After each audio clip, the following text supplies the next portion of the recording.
Здраво!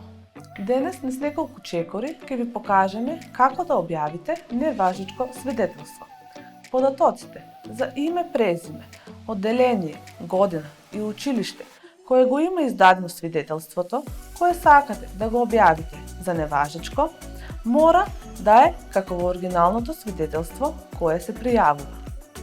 Горе наведените податоци за свидетелството кое сакате да го објавите за неважечко, можете да ги добиете од институцијата која ги го има издадено. Доколку не наведете точни информации, училиштето може да не ви издаде ново свидетелство. Одиме на веб страницата на Националниот портал за e-услуги uslugi.gov.mk.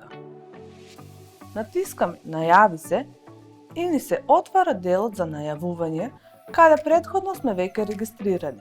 Во полето корисничко име го впишуваме нашето корисничко име, што вообичаено е наша емаил адреса, и во полето лозинка ја впишуваме нашата лозинка. Потоа кликаме на Најави се. Со завршување на оваа акција ќе дојдеме до страната на нашиот профил на Националниот портал за e-услуги. Овде ја бираме опцијата животни настави и од подменито ја бираме опцијата едукација. Гледаме дека ни се отвара една листа на електронски услуги и ја бираме соодветната услуга што сакаме да ја добиеме, односно кликаме на објавување на неважечко свидетелство, за да добиеме повеќе информации за оваа услуга. Потоа, откако ќе се запознаеме со деталите за оваа услуга, кликаме на Аплицирај, која ќе не однесе на делот за поднесување на барање за оваа услуга.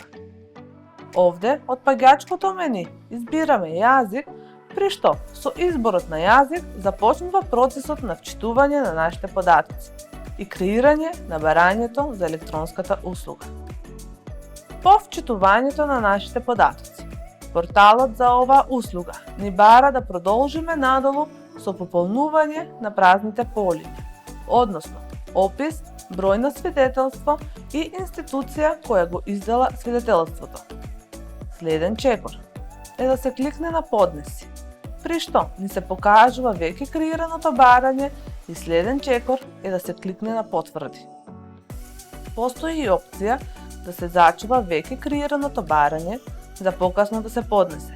Тоа се прави преку кликање на Зачувај, но и да се откаже истото со кликање на Откажи. Потребно е да се изврши плаќање во износ од 40 денари за оваа услуга.